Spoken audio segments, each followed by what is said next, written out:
How long do you think we should wait for everybody to get in? Looks like we got a bunch of folks already. I'd say maybe let's get going just because I know you have a ton of content to get through. Lots of content, lots of content. Okay, well, I'm going to start introducing myself, keep it brief. My name's Amanda Caldwell. I have a sheep, a flock of Icelandic sheep here in Southwest Wisconsin. My farm is Woolly Horn Farm. Um, I have been a lifelong lover of animals and science. And my former life, I was a human birth worker, childbirth educator. And about 10 years ago, I got into small ruminant animal husbandry, started with goats, and in 2017 switched to sheep and Icelandic sheep all in the same year. Found some other breeds I didn't enjoy, and I'm happy I settled on the right breed for me. So my perspective is about 10 years old. I like to learn. I think we all have a constant stream of new information that we could be learning how to better improve our management for our flocks. And so this is made from my viewpoint. If you have comments and questions, please save them for the end of the presentation.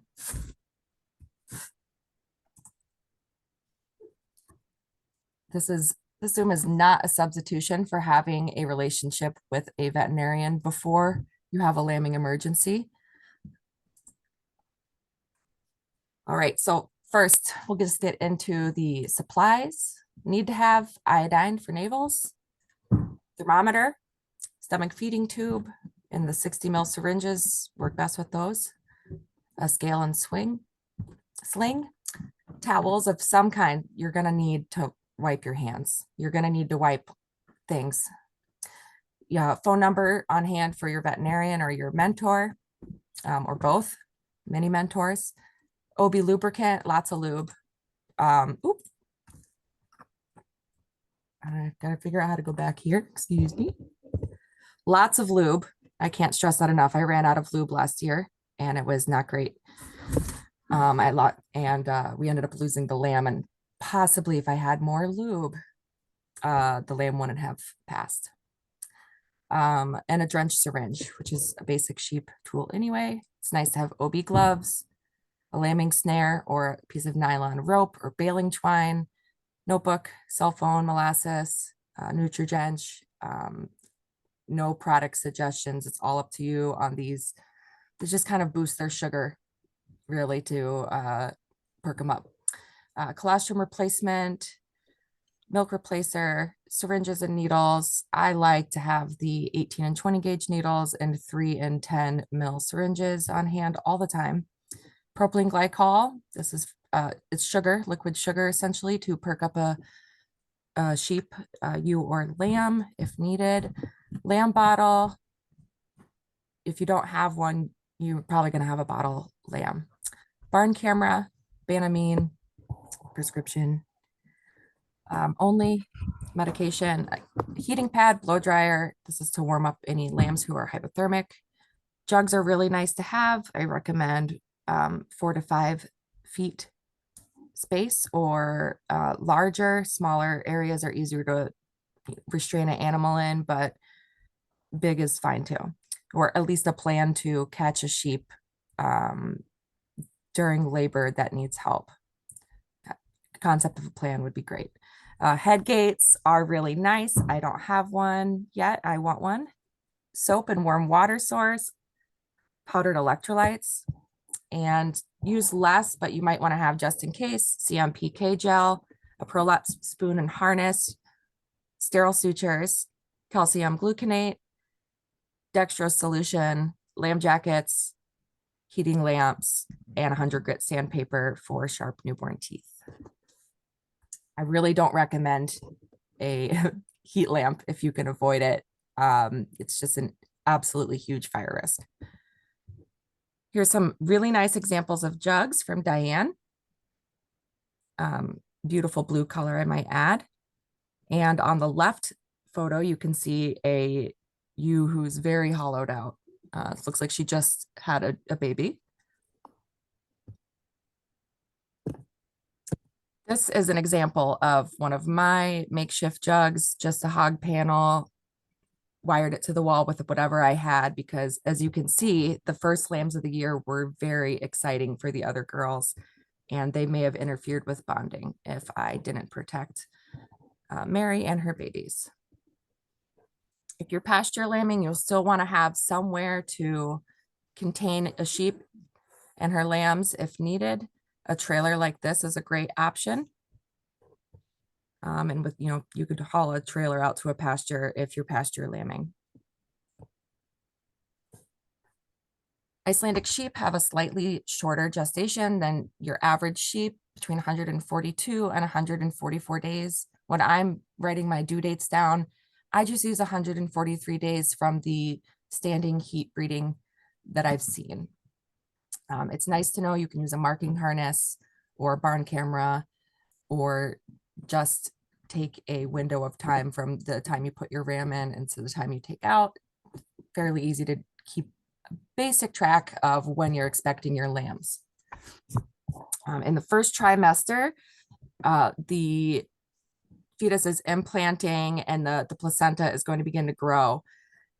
Your ewes are probably could be a little bit thinner still from raising their last lambs.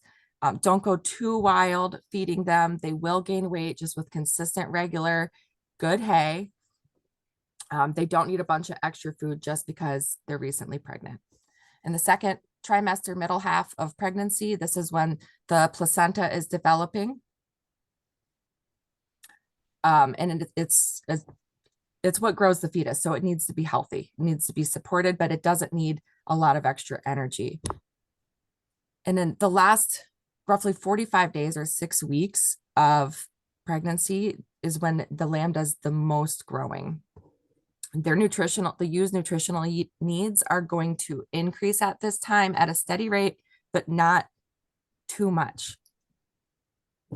A lot of people would look at their sheep and see how wide they are, and they think, oh my God, they are so fat.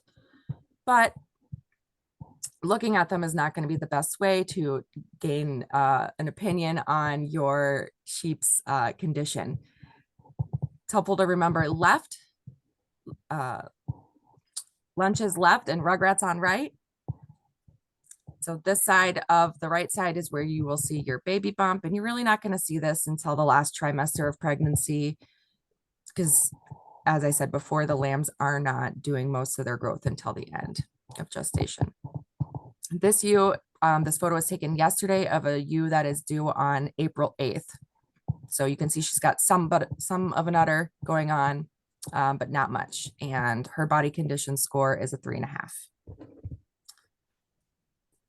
If you don't know what a body condition score is, this is how you actually can tell if your sheep is thin, healthy, or obese.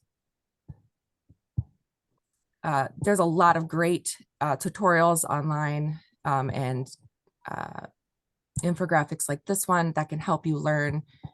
The best way to learn is to feel and practice this as much as possible on your sheep. 3 to 4 is where we want to see our ewes at the end of gestation, because thin sheep and obese sheep are more likely to have complications and metabolic problems that could lead to things you don't want to happen, like toxemia, low milk supply, etc. I included this chart so we can see the growth of the embryo, the placenta, and the fetus. You can see how it really ramps up here in the last trimester, the lamb. And with this fetal growth, you're going to see a slow and steady increase of hunger out of your ewes. Resist the urge unless they're thin to increase their feed too much. You don't want to throw them off or create a supersized lamb that isn't going to come out. Vaccines save lives. Pregnant ewes and does should be vaccinated within their last month of pregnancy, but at least 2 weeks before they are due to lamb. First-time moms should be vaccinated twice in late pregnancy, 3 and 6 weeks before lambing. Lambs and kids will receive passive temporary immunity to CDT when they consume colostrum. It's important to note that no immunity passes through the placenta from ewes to their lambs. So that's why vaccinating is important. It's a little bit different than compared to humans who will start passing immunity through the placenta and then through their milk. Lambs should be vaccinated when they're 3 to 4 weeks of age. Many like to wait to do their permanent ear tags or any castrating until this time so that you know that they are covered from these diseases like tetanus.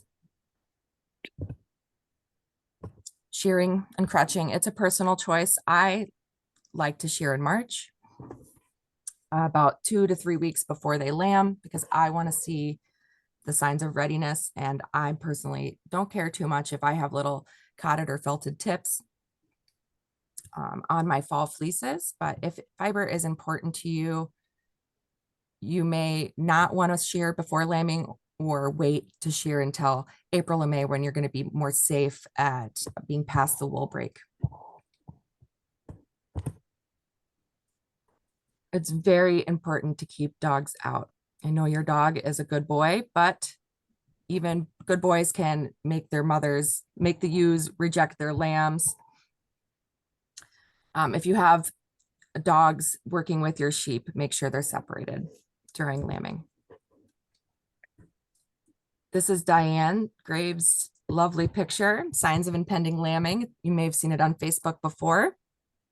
Restlessness, pawing, frequent urination, skipping feed, isolating with physical signs as hollowed hips. You can see this in here. Loose tail head ligaments, a full udder with shredded teats.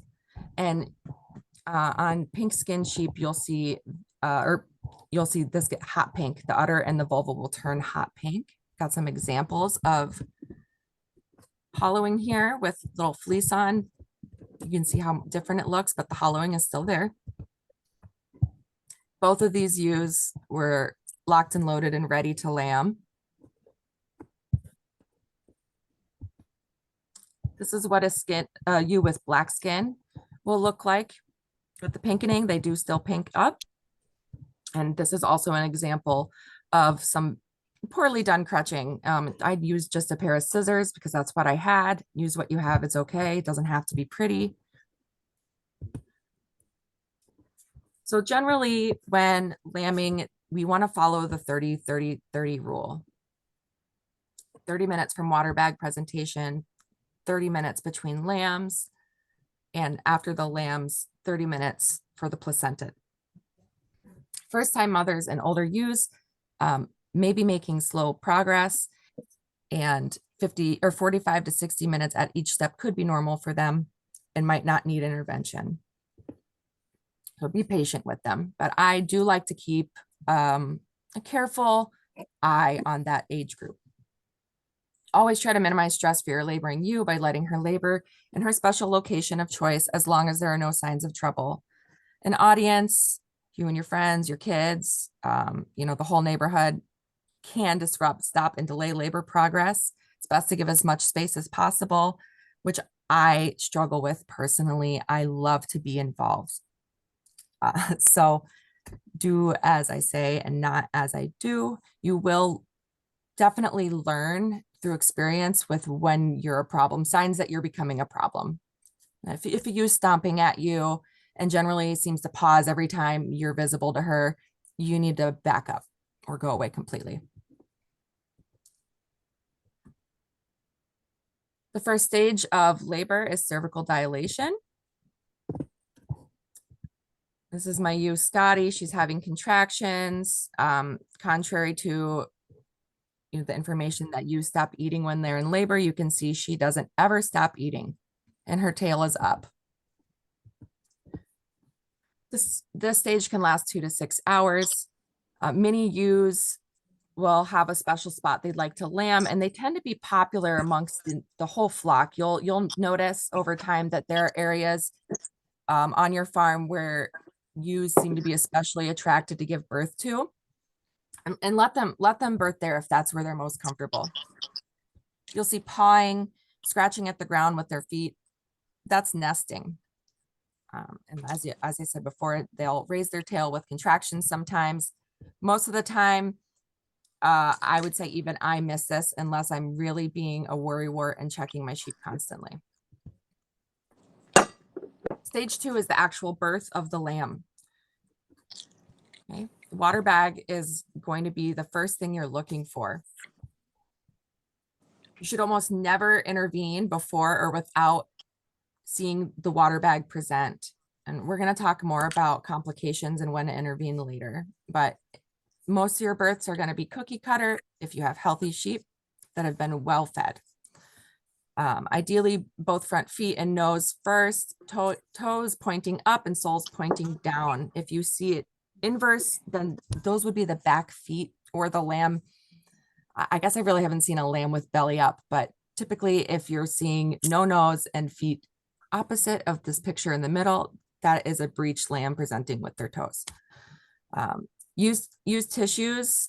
They're going to need time to stretch. They're going to look red. That's blood rushing to help the tissues do their job.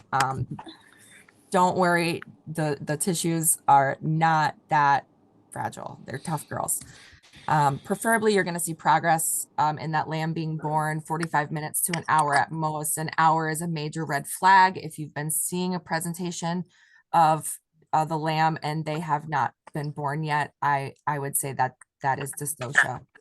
Bulging at the tail head and anus is normal. Do not be alarmed. It may be ugly for you to see the first few times, and then you'll get used to seeing anuses.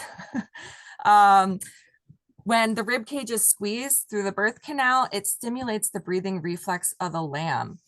And this is really important to know because when a breech lamb is born, the rib cage passes through the birth canal. When all lambs are born and the rib cage passes through the birth canal, the umbilical cord is going to break. And that severs the supply of oxygen from the ewe's blood to the lamb. And so they need to be able to breathe. Okay, keep that in mind. Here is an example of a lamb being born. She's an old pro. You'll love ewes like this that just drop them. They're the ones you want to keep. So now your lambs are here. We have to play the best sounds in the world, to me, anyway. Come on now. It's going.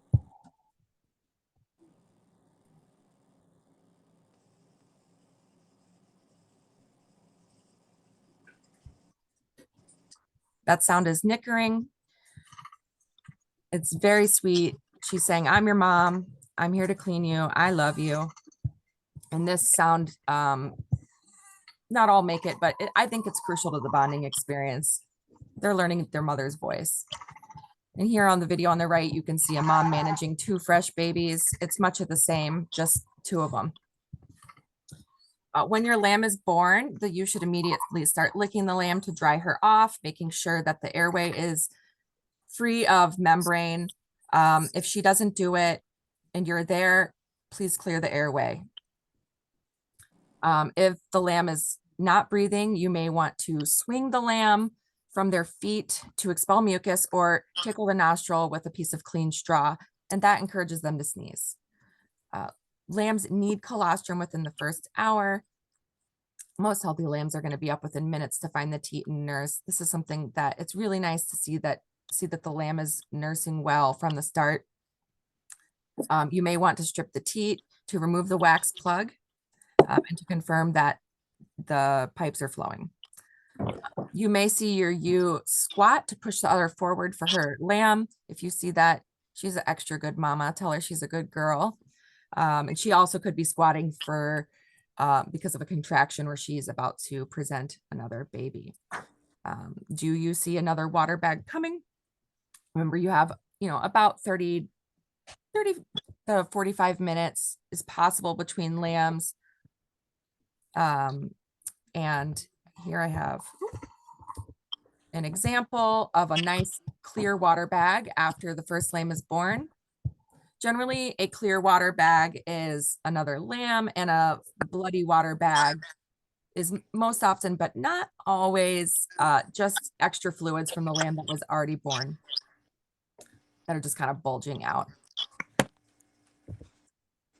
Stage 3 is expulsion of the placenta. 45 minutes to an hour could be expected. Your ewe may eat it. Some people don't like their ewes to eat it. I just toss them to my dogs because they're usually looking from a distance and they're pretty happy to eat it. Low selenium deficiency and low calcium levels in your ewe can cause weak uterine contractions.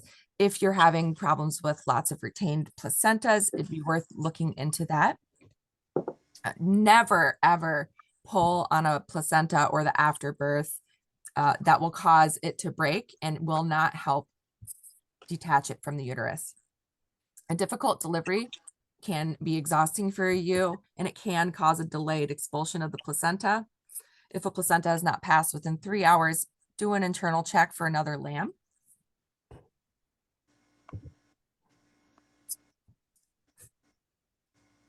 Postpartum ewe and lamb care. Like I said before, the lambs need to be dried off. The mom will do that generally, unless she is rejecting. Lambs need to nurse in order to maintain their body temperature. They have a limited amount of brown fat at birth, which means the clock is ticking essentially from all the energy they've spent being born, then to warming up. They need to get more food in their system, more sugar. I want to see every lamb nurse generally before I leave mom and baby to bond. If I want to go to bed, I might tube feed the lamb mom's own colostrum just so I have peace of mind. You should always bring your ewe a source of fresh water and some hay. Many like to give alfalfa pellets or BOS, which is black oil sunflower seeds, as a postpartum treat. Iodine is very important to do on your lamb's navel. They can get infections that cause illnesses in lambs. It's cheap insurance. Some say that you should clip the navel. I generally don't clip a navel shorter unless it's really dragging on the ground. And I wouldn't clip any shorter than 2 inches. Personally, it makes me nervous. But you should always spray or dip the lamb's navel in iodine to prevent infection. You'll want to weigh your lamb, and you'll want to record data on your lambing. This is going to help you make decisions in the future and make sure that you have a good grasp on how your flock is performing. Recommended data: time of birth, date of birth, litter size, sex of lambs, weight of lambs at birth, any birth complications or notes that you feel you need. It's always good to keep, because no matter how good your memory is, you're not going to remember everything. Make sure you monitor your ewe's udder for the first few days for heat, redness, and engorgement. You don't necessarily need to be touching their udder. If you look at their udder and you see redness or it looks engorged, you may need to milk out your ewe to prevent mastitis. If you're concerned your ewe has gotten mastitis, you'll want to take a temperature on the ewe. And this is optional for some, but many sheep producers like to move their ewe and lambs to a jug for bonding and safety after lambing. This helps promote dam lamb bonding and protects from jealous aunties. I don't like to put sheep, on the topic of jugs, I don't like to put sheep in the jugs when they're laboring. I prefer to move the mom and the babies to a jug after, so I don't disturb the lambing process unless we have a problem. Happy lambs. Happy lambs have a warm mouth and a full belly. You'll be able to tap a little belly and you'll be able to hear that milk is sloshing around in there and it feels full. You will see sunken sides and a hunchback if they're not happy. Happy lambs and sickly lambs or sad lambs do spend a lot of time laying down and sleeping.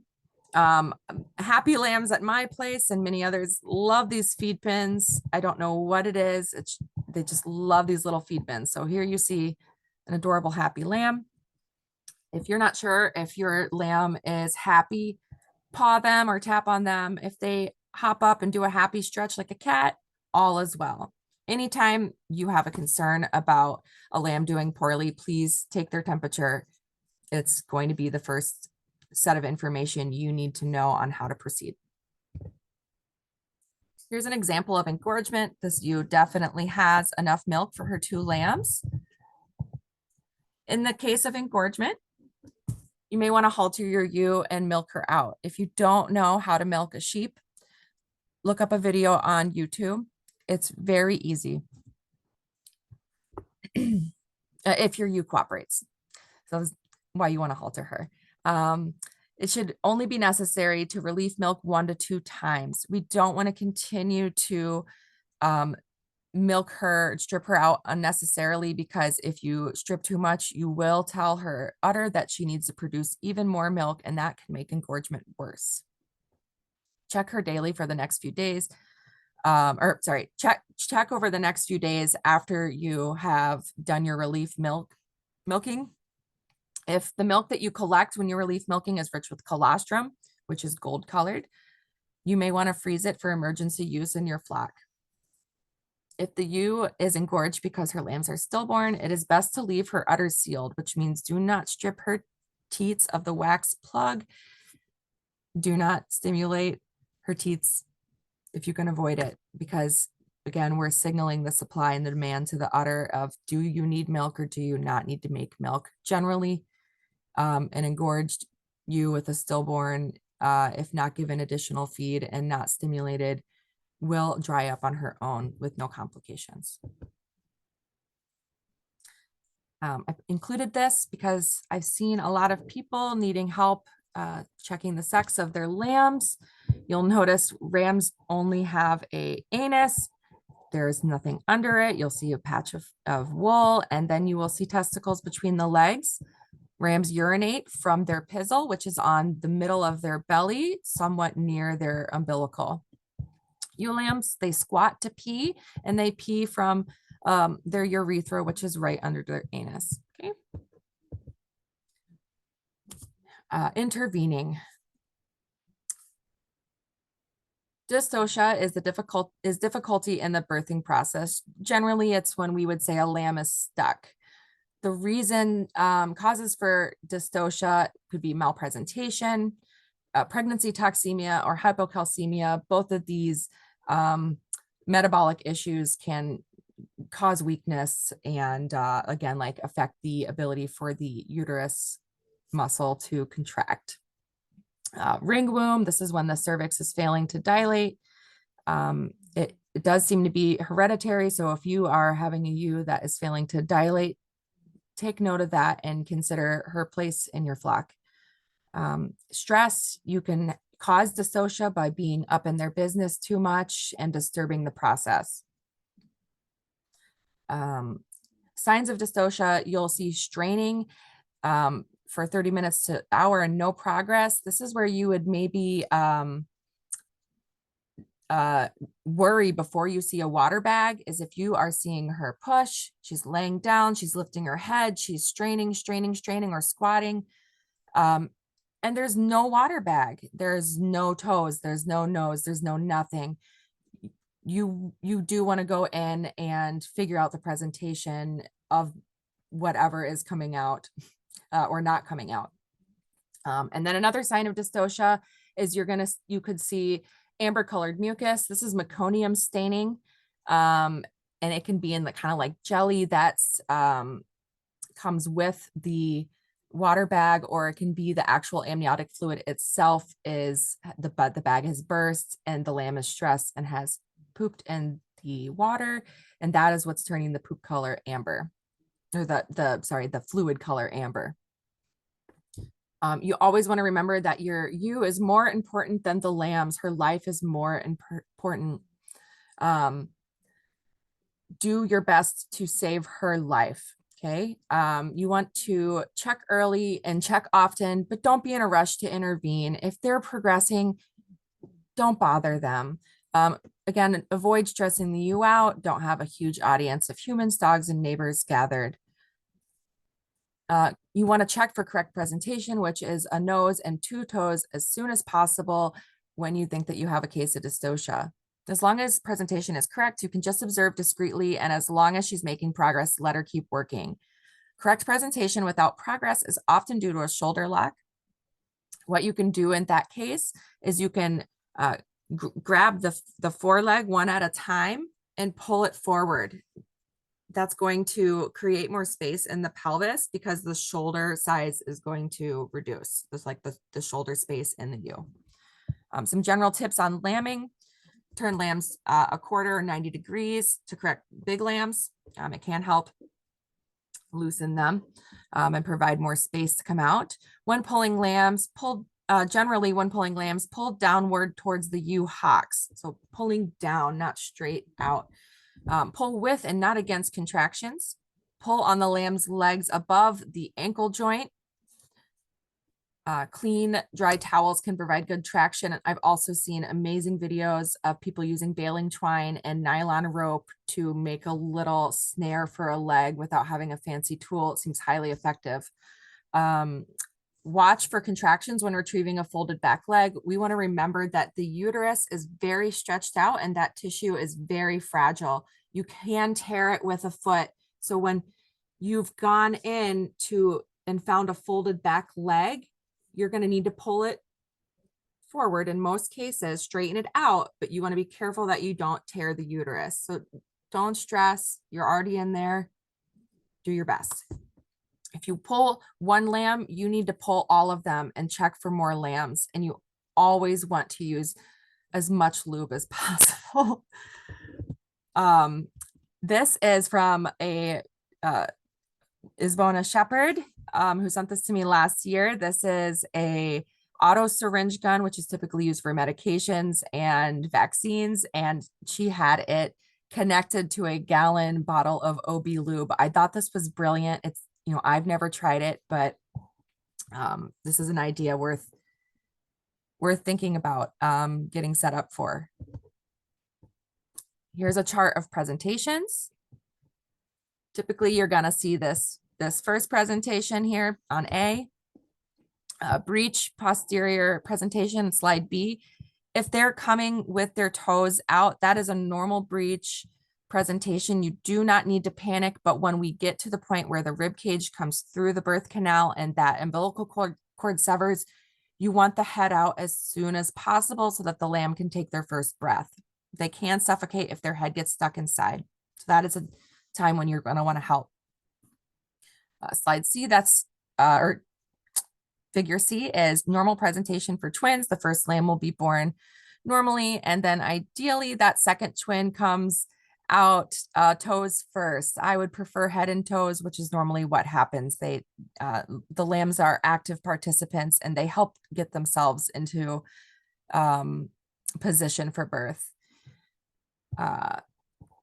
On the bottom here, we have one leg back. This is when I was talking about an opportunity that you may rip or tear the uterus, but don't panic. Take your time to, you may need to push the head back so that you can get down to the leg and make room. Don't let their head get too far back if you're or too far out if you're seeing just one leg and nose, okay? Because you're gonna need the room to come in here and straighten this out. Head back, I have only seen head back in stillborn lambs or sadly, maybe people have other experience, but I've really not seen that in a healthy lamb. But if you did have a lamb alive or dead and you find a head back, you'll want to push the feet back in, grab the head and help bring the head forward with the feet and complete pulling at that point.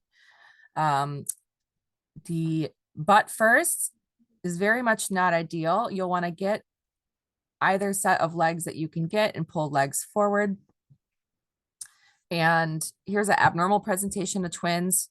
And you may sometimes have 3, 4 legs, 2 noses, any combination of things that don't belong together. We want to have only 2 feet and 1 nose at a time.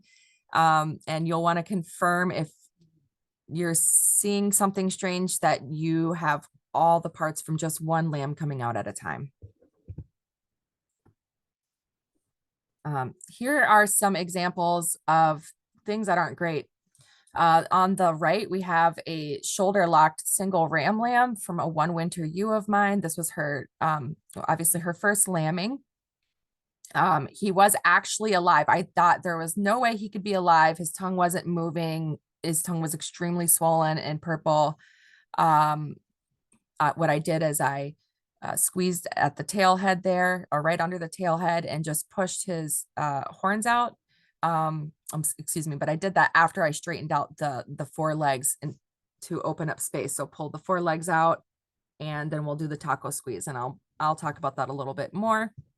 On the left here, you see multiple water bags presenting. You do need to do an internal check. If you see this situation in the picture is a lamb traffic jam. There was twins or triplets here. Diane can correct me. It was causing a traffic jam and she had to go in there and sort it out. Just one lamb at a time, please. This is an issue that's pretty common in our breed, at least with our horn sheep. And I believe that even polled sheep can throw a horned lamb here and there. I don't know if polled sheep will throw giant horn buds like these, but this was this is Fezzik. He's the first lamb born on my current farm. And he was 12.5 pounds, if I remember correctly. And yeah, those horn buds. And you can see that he is quite covered in meconium staining from the stressful birth. See if I can make this bigger.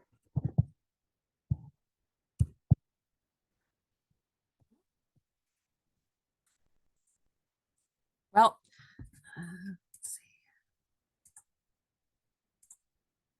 Well, I don't know if it's going to work, but as you can see, the ewe was straining and not making any progress. If I remember correctly, we were at about an hour. I was really hemming and hawing on whether to help her.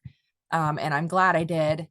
I followed the steps of straightening out the legs first to give more room. And then I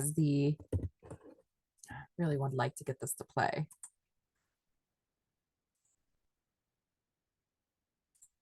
There we go. I've got his legs out, and then I'm going to come in and I wish I had it on video, but I'm going to squeeze up here at the tail head and push his head out.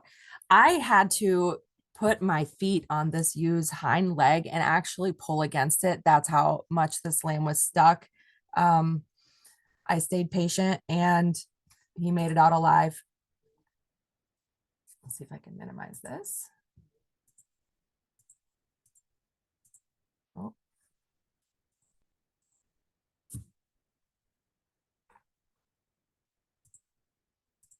You guys get to all watch me not know how to use computer. There we go.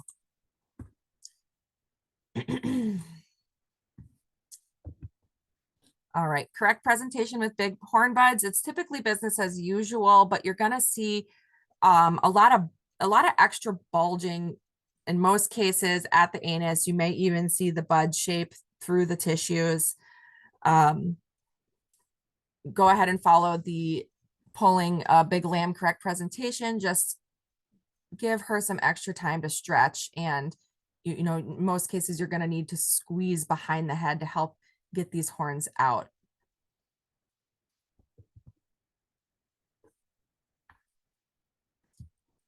Sometimes after a rough delivery, you're going to see a very sad vulva like this one. And in lambs that survive a rough delivery, you may see bloodshot eyes. This swelling of the vulva, it could take a couple of weeks to completely go down. I've even had tissue necrosis on vulvas that had been stretched a lot. When the swelling came down, the tissue kind of sloughed off and replaced with healthy tissue. You wouldn't be able to tell today that it ever looked anything like that. One winter ewes and maidens. Maidens are ewes that have not had a lamb before. They may need additional support. Even those who are 2+ years old, who would be closer to full size, their tissues haven't been stretched before. it's shocking, it's surprising to give birth. I can confirm as a person who've given birth 6 times myself. Tissues get better over time almost. Single lambs are more common in first-time mothers than twins or triplets. Um, Personally, I like to breed my ewe lambs if they're big enough. I'd like to get the single lamb out of the way so that by the time they're two, we're having twins. This is a management decision that's extremely personal, and you need to weigh the pros and cons before your breeding season starts on whether you want to breed ewe lambs. First-time moms, ewe lambs and older, may have insufficient milk for multiple lambs. Recording weight data on your lambs is especially helpful on lambs from one winter ewes or maidens to detect and correct for low supply early on. In most situations that I've had, you just start supplementing usually the smallest, or I'm sorry, I supplement the largest and leave the smaller one with the baby as much as possible. Rosemary from Lingerfold gave me a fantastic tip, which was to crate the bigger ram lamb for a few hours a day to allow unlimited access to the udder for the small twin. When I had a problem last spring, a combination of this and bottle feeding the older lamb or the bigger lamb supplemental feed got the first-time mom's udder milk production up to functioning levels within a few days. And she was able to nurse her lambs unsupported for the rest of the summer. First-time mothers, again, may need lactation support due to just their udder development. First-time mothers may be more anxious about their babies. Some might run away. Some might headbutt, which is not good. Do not let your ewe beat up her lamb. But be patient with them. It is their first time. It doesn't necessarily mean they're a bad mom, but do make a note. One winter ewes, as they're so young in their physical growth and developing their own immune system, the stress of lactating makes them extra vulnerable to parasites in that summer there with their first lambs. And your lambs from one winter ewes and maidens may have a smaller than average birth weight. Here I have some examples of petite lambs. The photo on the right is shared by Jackie, and this lamb, she said, was below 3 pounds. I have a video here of a lamb born to a one winter ewe who had she had pneumonia while she was pregnant in her second trimester. So I believe that could have affected the placental development and ultimately led to the smaller lamb, in addition to her being a first-time mom. And she was really nervous about her baby's small mouth. It was weird, and her baby could hardly get a grip. But after just a few sessions of me holding her still, and I didn't tie her or head gate her because her and I have a pretty nice relationship. I just held her like this. She accepted her lamb that first day, just with a little support. And she is a fantastic mother.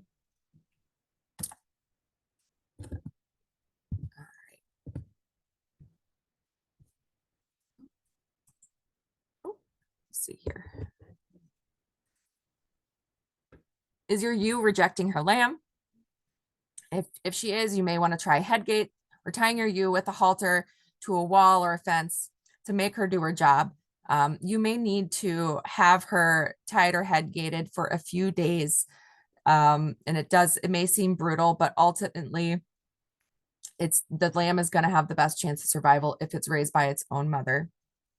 Some ewes will reject their lamb if their lambs have sharp teeth or if their udder is painful for any reason, like the wax plug is stuck. First-time mothers may be extra anxious, like I mentioned before. You're going to want to call for poor mothering. It's not worth your time to keep ewes who won't raise their own lambs.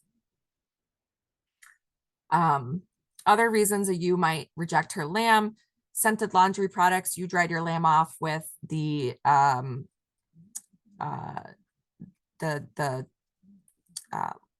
scented laundry with scented towels, or a towel that could have been used already in another birth, and it would smell like another used fluids. That you could confuse a ewe even in that way. So always use a clean towel, and don't use fragrances in your laundry on your lambing towels. If you take the lamb away to warm them up or do triage and you return them smelling like the house or wood smoke, it can be confusing to the ewe. You can also cause a ewe to reject her lamb by disrupting the bonding process. I've had a situation where a lamb that was small enough squeezed out of my jug, wandered off, was gone for a few hours. I tried to return the lamb and she said, "No way, that's not my baby." And pain. If you've had a difficult delivery, you may want to give Banamine or Meloxicam to the ewe to help her feel good while she's taking care of her newborn. Both of those do require a prescription from your vet. Here I have a really nice handout. I've edited it so it can be bigger, and I'm going to provide a more clear copy of this in the document that I will email out to everybody after this webinar. Treating hypothermia and starvation in lambs. Lambs are especially susceptible to hypothermia and starvation in the first few days after birth, especially when the weather is cold and wet. Any newborn that is acting oddly warrants immediate attention. Treatment is dependent on age and body temperature. Use this flow chart and the associated information to triage and manage your kids or your lambs during this critical time. Here we have the normal temperature of a lamb, temperature of a hypothermic lamb, and severe hypothermia is below 99 degrees.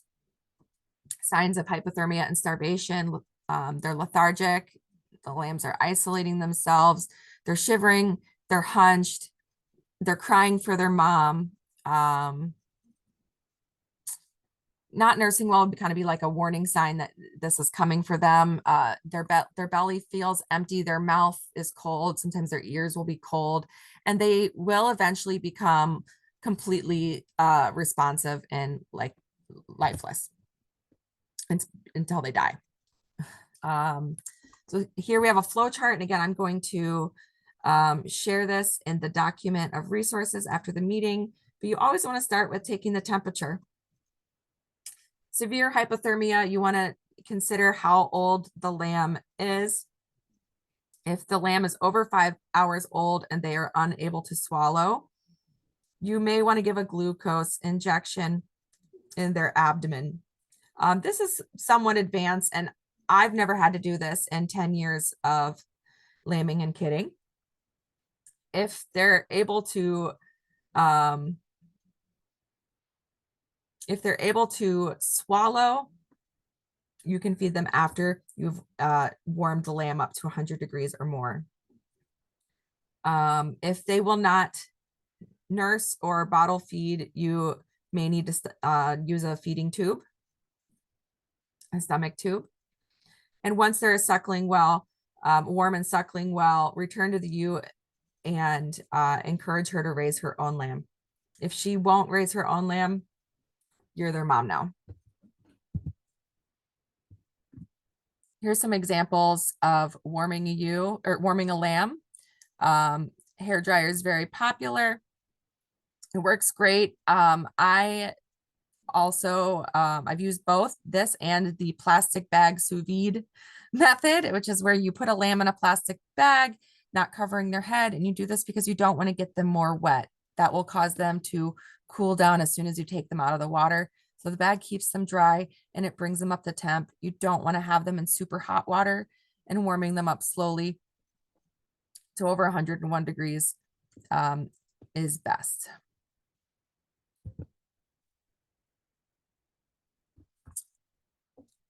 This is how you stomach tube a lamb, tube feed a lamb.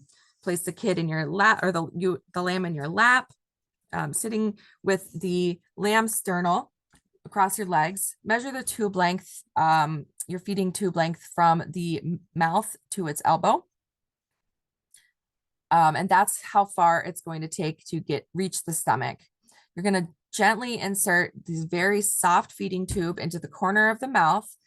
The lamb will swallow the tube and it should slide down without any resistance, you would be able to, well, they're not going to be very happy if you've put it down their airway. And if you've got it down into their stomach, you will hear a gurgling stomach sound.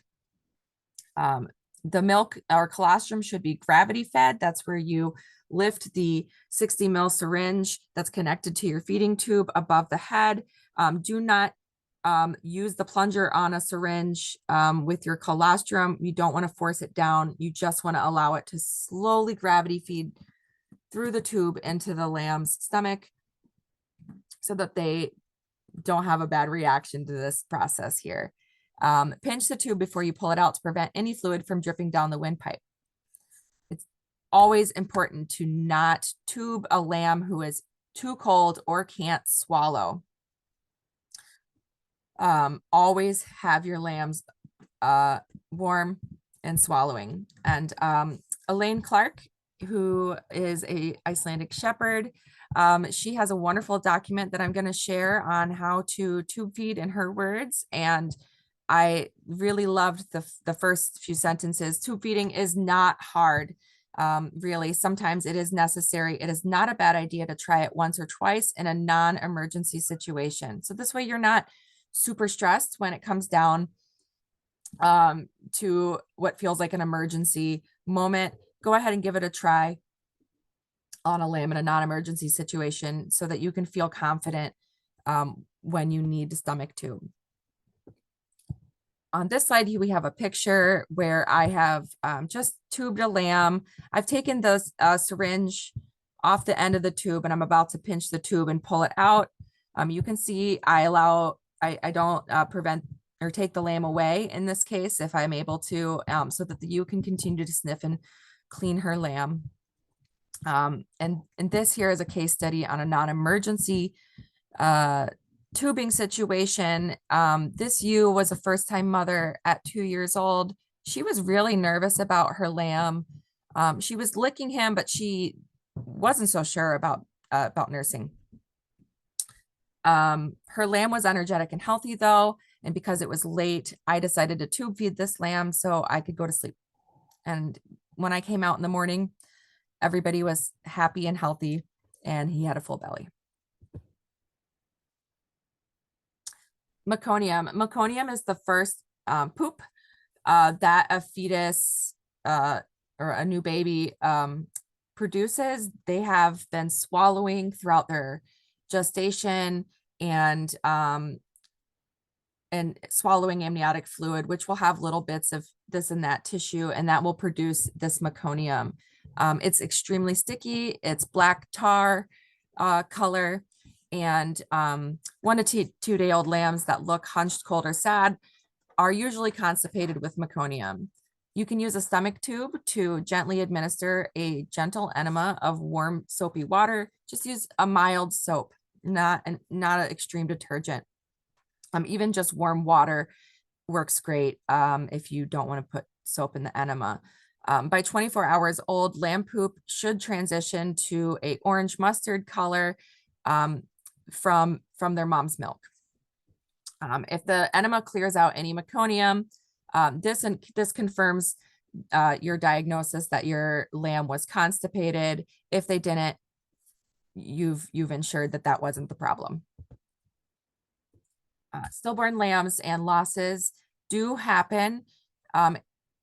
Many folks find it helpful to allow the ewe time with her lifeless lamb to process the loss. She may paw her lamb and clean her lamb and encourage her lamb to stand up.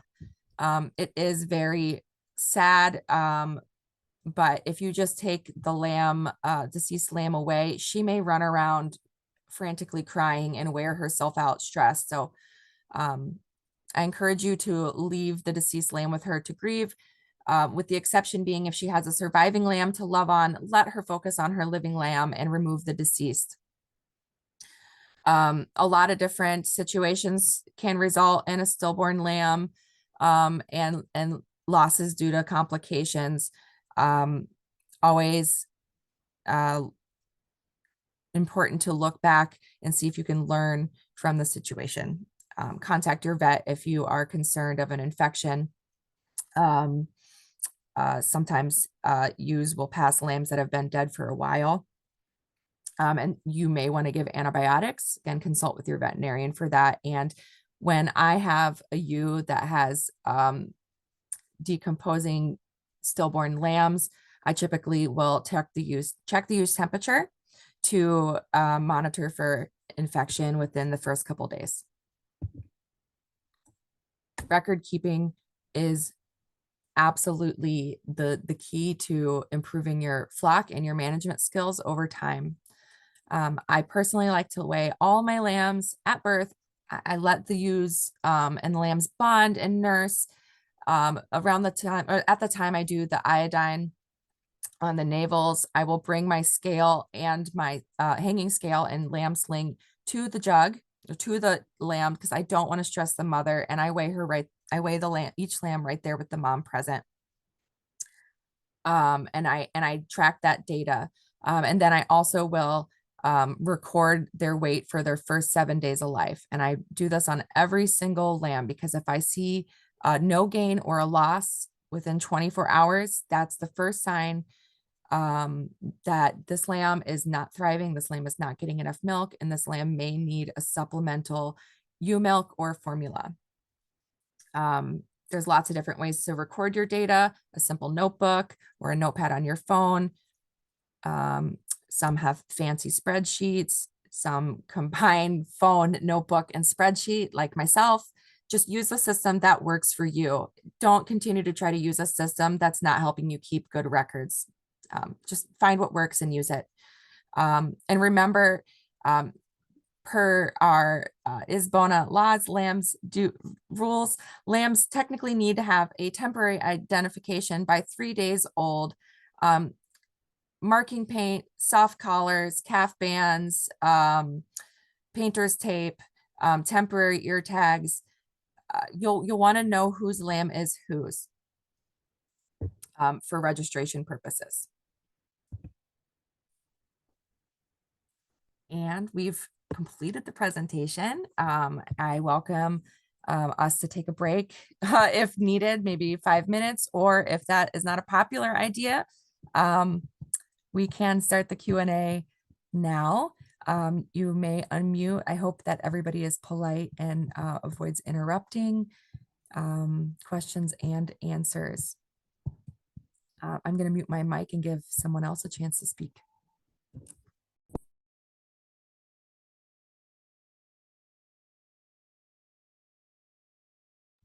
Anybody have anything to say? Hi, this is Kathy Boyden. Hi, this is just a wonderful presentation. I want to thank you for putting it together.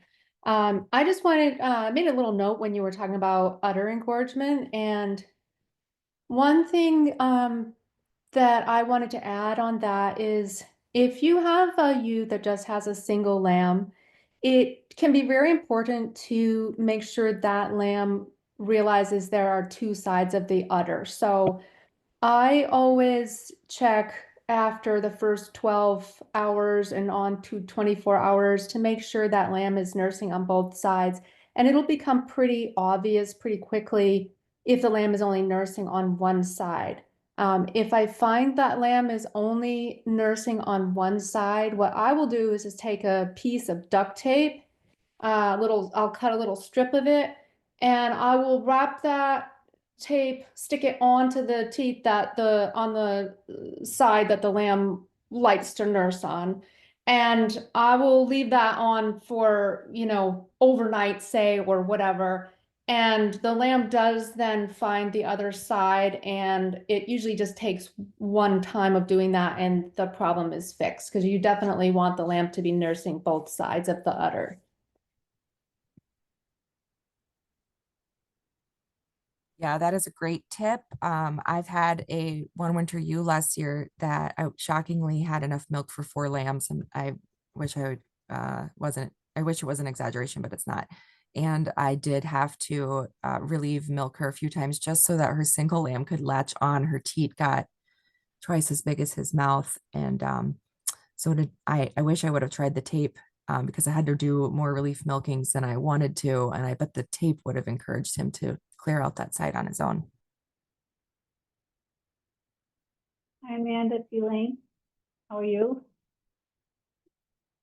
It was a great presentation, Thank you. Thank you. I'm good. really great. I had just a couple things to say. First of all, thank you for mentioning the thermometer. Anybody who's here who's talked to me about lambing knows that thermometer is my favorite topic. But I do want to mention to new shepherds that a warm mouth on a lamb doesn't tell you the temperature, because if you're standing in the barn and it's cool and you put your finger in your own mouth, it feels warm, and it's about 98 degrees or a little bit higher or lower. And the lamb that's 98 degrees is almost dead. So warm mouth doesn't necessarily mean anything. So like Amanda said, and I said a million times, take that temperature, it won't hurt them, and it's really important. One other thing about nursing, sometimes ewes will have really, really thick colostrum, and it's hard to get out of the teat for if you're stripping it or if it's for the lamb. So you have to kind of keep an eye on those lambs and make sure that that colostrum is getting thinned out a bit as the real milk comes in.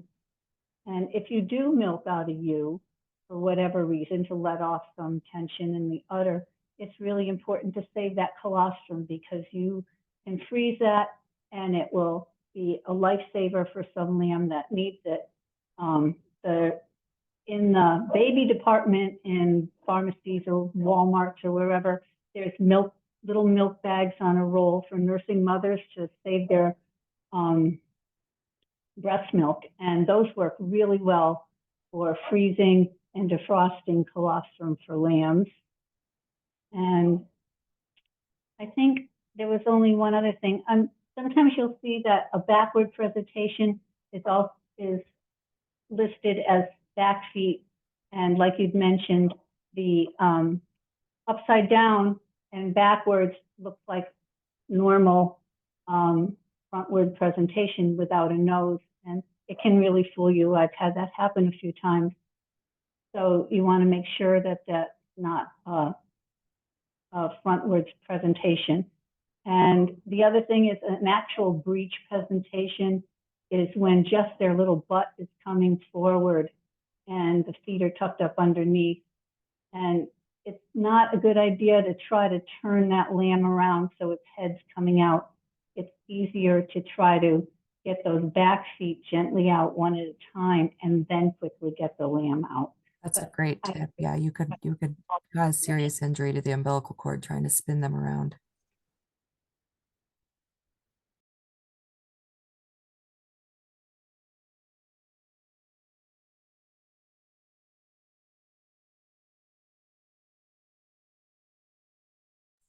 Questions and comments? Anybody else?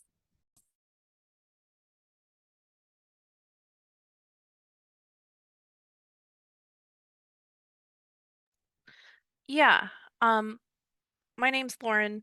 This is going to be my first time doing this. What do you all milk into if you need to milk your ewes? I like to use a wide mouth pint jar or wide mouth quart jar, or a stainless steel vessel, which I don't have any. I just use what I have. Glass might not be for everyone, but wide mouth jars work great for me. And you can put a lid on it and put it straight in the fridge or freezer for use later. Great. Thank you. I have lots of those. Most farms do. I've used a measuring cup with a handle, just because I felt it was easier for me to hold on to while I was milking.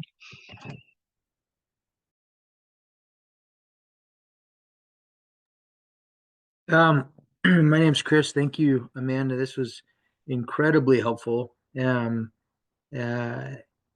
two little lambs on the ground right now in Maine, and I keep hearing that that is incredibly rare. So we're grateful that almost everything went according to plan. But you answered most of my questions throughout it. I was curious about how much weight they should gain a day. But I've seen differing information. What's the average weight of a lamb at birth? And then I think you had mentioned, and in most of the pictures I saw, does each lamb have its own water bag? Great questions, Chris. Yeah, so each lamb will have their own water bag and umbilical cord. And the birth weight on Icelandic lambs really has a wide range and still be healthy. So I've had less than 3 pound lambs catch up with their with their cohort and thrive. And I've had lambs as big as I think 13 pounds 4 ounces is my biggest. So there's a wide range, but I prefer to have between 7 and 9 pounds as my personal goal. And I think that other shepherds probably have different goal weights, but I use lamb weights to help me understand how I can improve my nutrition for next year's gestational period and get a read on how I'm doing there. But genetics is a big factor. I do have some half sisters where one of them has had only lambs over 11 pounds, and the other one consistently has 5 or 6 pound lambs who end up being my to be the biggest lambs at the end of the summer. But she does have a trend of having smaller birth weights, and I appreciate how easy it is for her to birth her little babies that catch up so fast. Great. Thank you so much.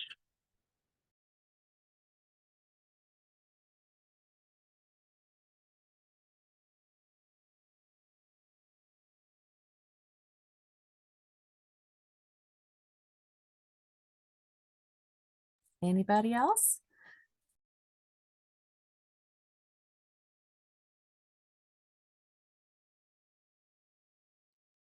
I'll just add one other little thing here.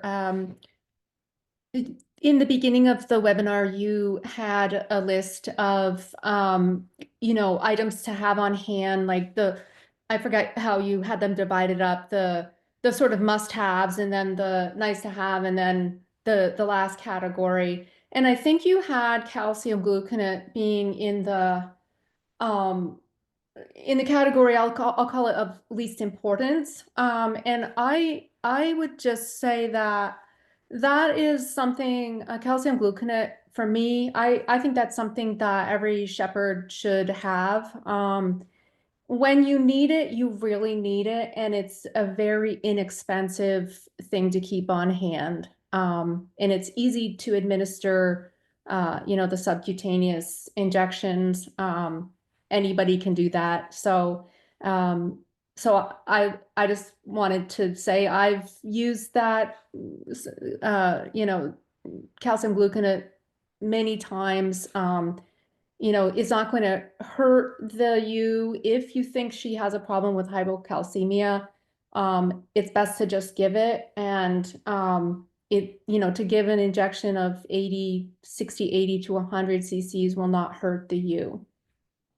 Right. I totally agree, Kathy. Thank you. I was worried that maybe it would be a little advanced, but confirmation that you needed the calcium is when the calcium resolves the issue, whether she's seizing from milk fever or having issues passing her placenta after birth. And it's, very few amount of dollars to keep a bottle of this on hand. And I'm not really sure if it does expire. I'm sure it has an expiration date, but it's a nice item to have in your toolbox.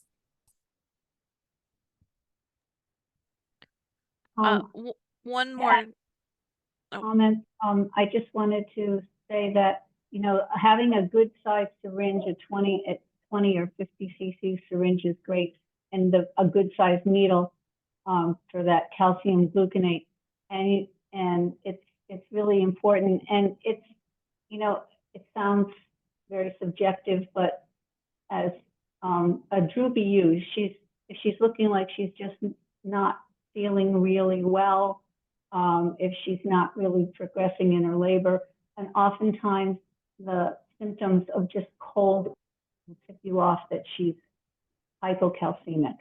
And if she's not, a dose of calcium gluconate and the appropriate amounts, which is a good amount for a ewe. It's 80 to 120 cc's in several doses, but it's not going to hurt her if she's not hypoglycemic. But if she is, you should see her pick up and perk up within 30 minutes.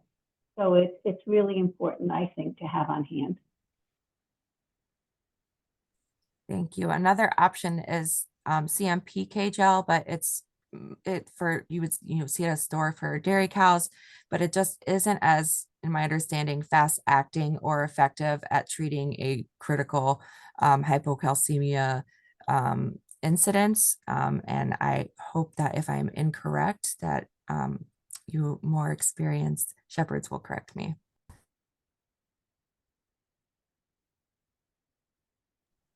I do agree with you on that. If you have a true hypocalcemia, the injectable calcium gluconate is by far the best treatment. And also, oftentimes with a ewe that is borderline hypocalcemic or truly hypocalcemic, they will be bloated looking. They will be bloating because their rumen contraction, the rumen is basically not working as it should be, and so they won't be having proper rumen contractions, etc. So the injectable is definitely going to be a better option for those cases.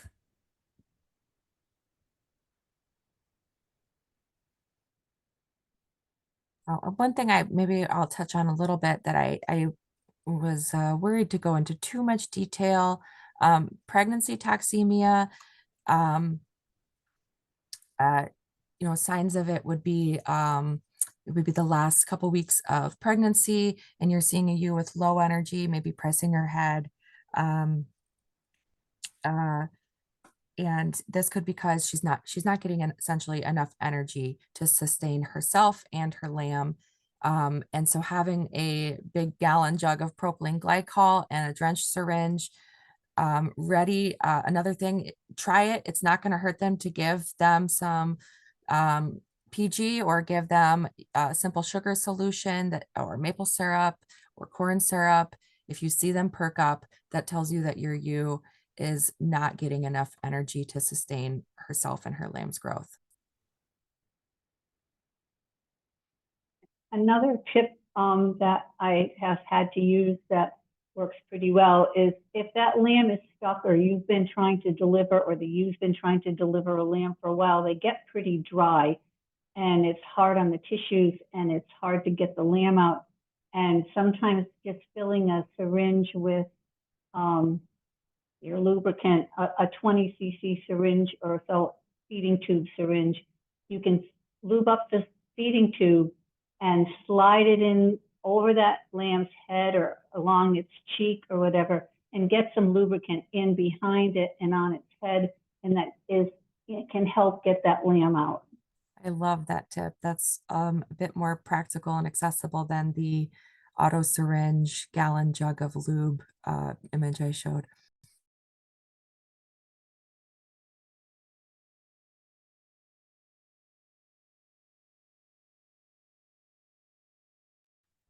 A final sort of like question as far as identification. Again, I'm pretty new. I got my registration ID and stuff like 4 days ago. How do we get the tags? That is a big topic that I will make sure to have Meg Witherby's infographics on ear tagging in the document that supports this presentation. But you order your own tags from the ear tag retailer of your choosing. A lot of us like to use Premier One, and you'll want to have your tattoo flock letters assigned to you, and have your Scrapey's program number before you order your tags. And you will need both of those numbers, or you'll need both of those things before you're able to register your lambs anyway. The purpose of this early lamb ID is just so that you know whose lamb is who, and they're not getting mixed up with the incorrect mother, then mistaken later, and you register them as a lamb with different parentage. It's the, you know, the permanent ear tags for registration to be compliant with the rules. Doesn't necessarily have to be what you install as ID right away. Okay, great. Thank you. I see that there's a question from Grant in the chat about coccidia. There's several different management strategies you can try with preventing coccidia. You can use a product like a decox in the mineral. I've done starting about a month before lambing, adding the decox at the preventative level in my use minerals. And then when the lambs are born, providing a source of this decox and mineral mix at ground tight for lambs, just a little black tub to so that the lambs can eat it. But if you don't want to use a medication like decox to prevent coccidia, it is best to keep your lambs and ewes in clean, dry space. Coccidia lives in the soil and is present nearly all the time once it's there. So just trying to keep clean ground, dry, and healthy animals generally won't get symptomatic from coccidia, but it is a lot with keeping sheep from eating off the ground, keeping just basic hygienic conditions, and monitoring your flock for clinical signs of coccidia, especially if you are not using a preventative management plan.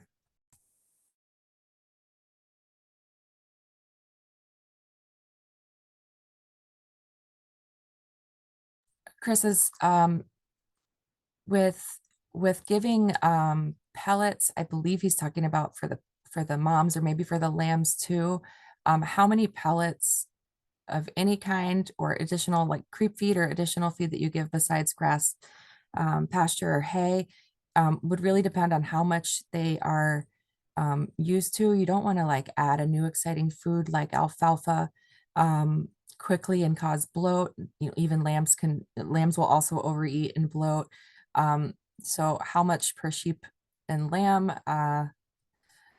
If I'm giving a treat, I try to not give anybody more than like a cup at a time. That's just my personal rule. I only supplement with sunflower seeds and alfalfa unless they're a special case. I don't do any grain at all, and I don't do any creep feeding because I feel like it teaches lambs to escape fences, push test fences to see if they can squeeze through them.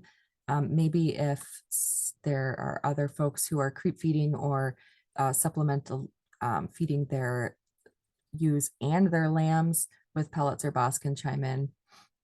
Because I try to not give lambs any supplemental food. I want them to be completely grass fed and raised on their mom's milk.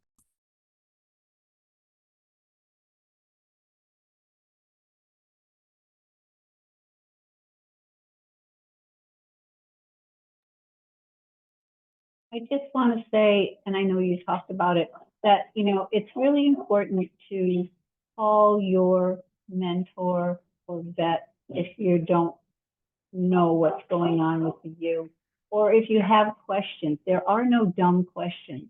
So you need to call somebody instead of worrying about what you maybe should do or shouldn't do. It's just really critical. And you know, hopefully you have a good relationship established with the person that you bought your sheep from, and they will help you. And it's harder and harder to find a good ruminant vet. So, you know, do your research, do your reading, and it will make a big difference in how you feel when you're in the middle of it.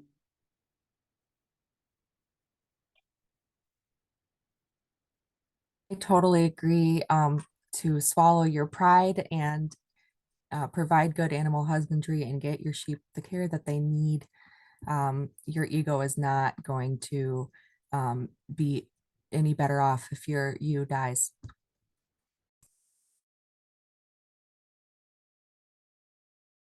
I guess if there's not any other comments, I'll just add that I'm going to be emailing out a sources and resources guide to complement this presentation. I'm going to provide all of the infographics and the websites they came from that may have not been listed with their source during my presentation. Please excuse my unprofessional slide as my first PowerPoint since 2002. So I'm a little rusty. I've had a computer for about 2 weeks after 10 years of only having an iPhone to do all of my online work. And I want to extend another special thank you to everyone who contributed resources, photos, and tips and tricks, and tirelessly looked over my presentation for me. I didn't do it by myself. Thanks.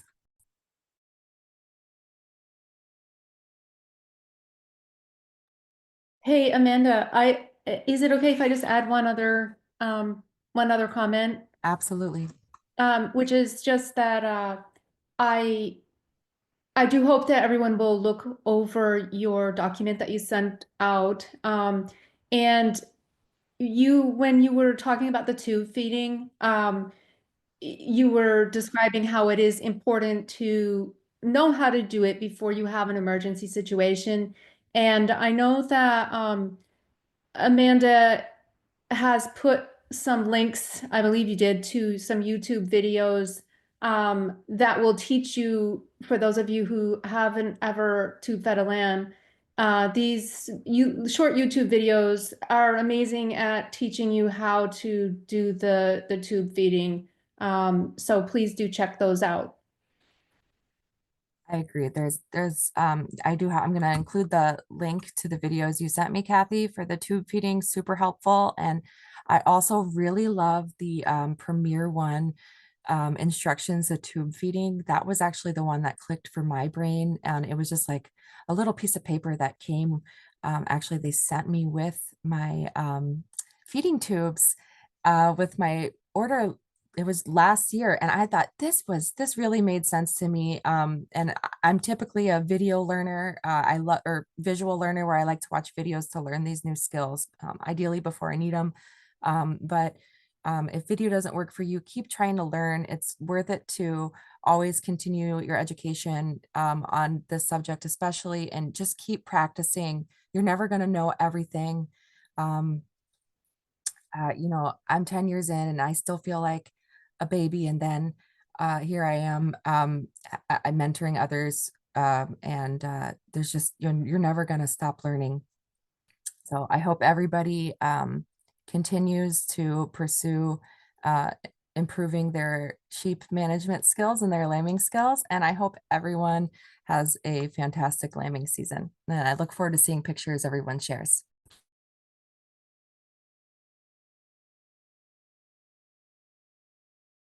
I believe that we can conclude this Zoom. Have a great Sunday afternoon, everyone.